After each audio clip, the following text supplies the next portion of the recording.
আজকের ভিডিওতে আমি তোমাদেরকে নিয়ে যাব দীঘার খুবই কাছের একটি জনপ্রিয় জায়গাতে, যেখানে রয়েছে সূর্য উদয় দেখার একটি ওয়াচ পয়েন্ট। এছাড়া রয়েছে সমুদ্র থেকে ধরে আনা টাটকা বিশাল সাইজের ইলিশ মাছ কেনার সুযোগ। এই জায়গাটি হলো চম্পা নদী এবং বঙ্গোপসাগরের মিলনস্থল মোহনা। তো হ্যালো বন্ধুরা, ওয়েলকাম টু মাই চ্যানেল। আমি সোমেন, তোমরা দেখছো ইন্ডিয়ান সোমেন ব্লগার, যেখানে জীবন একদম তুফানি গতিতে ছুটছে। তো চলে আসলাম সেরকম একটা তুফান ভিডিও। আজকের তুফান ভিডিওয় আমি তোমাদেরকে দেখাবো দীঘার মোহনা। তো চলো বেশি দেরি না করে সরাসরি দীঘার মোহনাতে যাওয়া যাক।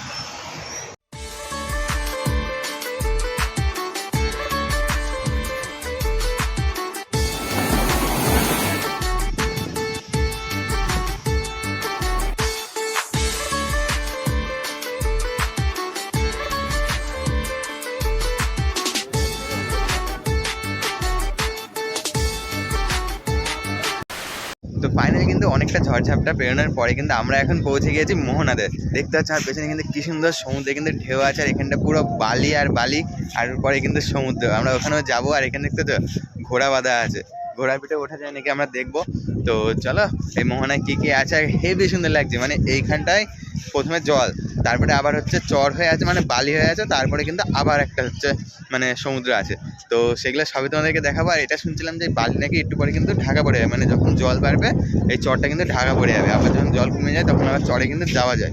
তো চলো সবই তোমাদেরকে এখন ঘুরে দেখাবো। তো এই দীঘার মোহনা দেখতে আমি আগেও এসেছিলাম, তখন সময়টা ছিল 2022, আর তারপরে 2023 পার করে 2024-এ কিন্তু আবারও আমি চলে এসেছি এই দীঘার মোহনা দেখতে, কারণ এই সৌন্দর্যটাই আলাদা। তো চলো ভিডিওটা একদম কিন্তু প্রথম থেকে শুরু করা যাক, মানে একদম মাছের বাজারতে শুরু করা যাক।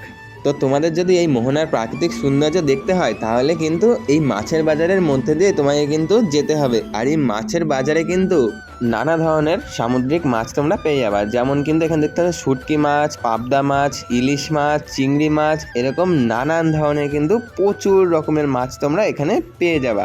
আর এইসব মাছ সারা বাংলা সহ বাংলার বাইরের প্রচুর জায়গাতে কিন্তু সরবরাহ করা হয়। তো মাছের বাজার পার করে এখন কিন্তু চলে এসেছি মোহনার সূর্য উদয় দেখতে। আর এইটা হচ্ছে চম্পা নদী, আর সামনে রয়েছে বঙ্গোপসাগর। আর এই জায়গাটা হলো চম্পা নদী এবং বঙ্গোপসাগরের মিলনস্থল। তো দেখতে পাচ্ছ অলরেডি কিন্তু এখানে সূর্য উঠে গিয়েছে, আর এই সূর্য ওঠা দেখার জন্য কিন্তু এখানে প্রচুর মানুষ কিন্তু একসাথে জমায়েত হয়েছে। দেখতে পাচ্ছ এখানে কিন্তু বসার খুবই সুন্দর একটি জায়গা আছে, যেখানে অনেকে কিন্তু বসে আছে। তো চলো এবার সূর্য উদয় দেখার একদম মেন যে পয়েন্ট, মানে মেন ওয়াচ পয়েন্ট কিন্তু এবার আমরা দেখতে যাব। তো চলো যাওয়া যাক। তো এই চম্পা নদী পার করে দূরে যে দ্বীপ দেখতে পাচ্ছ, ওটা হচ্ছে শঙ্করপুর, আর এটা হচ্ছে কিন্তু দীঘার শেষ সীমানা। তো এখানে সূর্যোদয়টা কিন্তু কতটা সুন্দর লাগছে দেখতে। আর দেখতে পাচ্ছ প্রচুর মানুষ কিন্তু একসাথে জমায়েত হয়েছে এই জায়গাতে এই সৌন্দর্যটা উপভোগ করার জন্য। সামনে দেখতে পাচ্ছ সমুদ্রের ঢেউ, আর সামনে ঘোড়াও চলছে। কি সুন্দর লাগছে এই জায়গাটা, মানে অপরূপ সুন্দর। প্রচুর মানুষ কিন্তু এই জায়গাতে এসেছে। আর তোমরা যদি দীঘায় আসো, আর দীঘায় এসে যদি এই মোহনাতে না আসো, তাহলে আমি বলবো পুরো পয়সাই কিন্তু তোমাদের নষ্ট।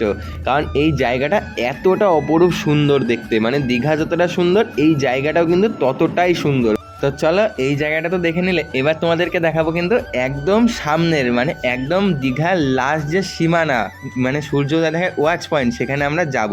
তো চলো বেশি দেরি না করে যাওয়া যাক।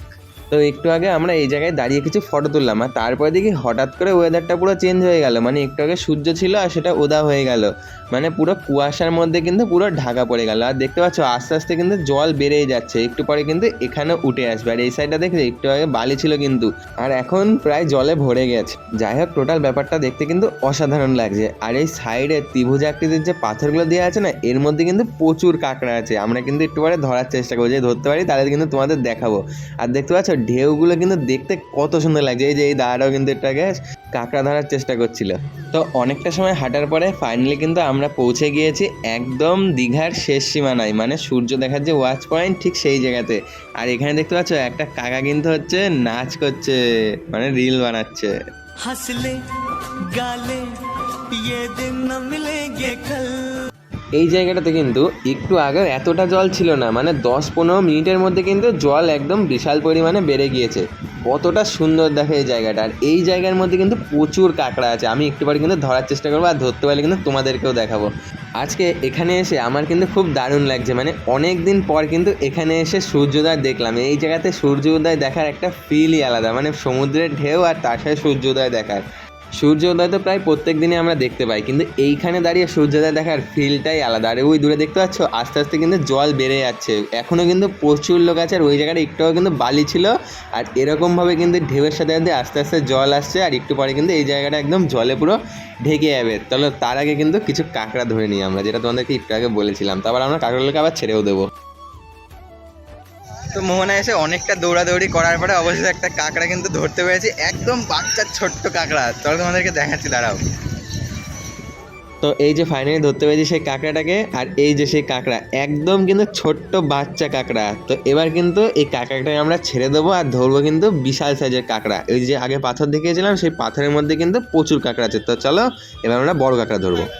অনেক চেষ্টা করার পর একটা বড় কাঁকড়া ধরতে পেরেছি, বিশাল বড় কাঁকড়া। দাঁড়া তোমাদের একটু ভালোভাবে দেখায়, ক্যামেরা একটু ঘুরিয়ে নি, কারণ ওদিক থেকে একটু অন্ধকার অন্ধকার আসছিল। এই দেখো হাতে এই কাঁকড়াটা ধরতে গিয়ে মোটামুটি আমাকে হিমশিম খেতে হয়েছে, কারণ এই কাঁকড়াটা পাথরের মধ্যে কিন্তু বারবার ঢুকে যাচ্ছিলো। তো এই কাঁকড়ার সাথে লাস্টবার একটা ফটো তুলে নিলাম। এই কাঁকড়াটাকে এবার নিজের জায়গায় কিন্তু ছেড়ে দেবো। তো আজকের এই ভিডিওটা এই পর্যন্তই ছিল। তোমরা চ্যানেলটা সাবস্ক্রাইব করে দিও, দেখা হবে পরের ভিডিওতে।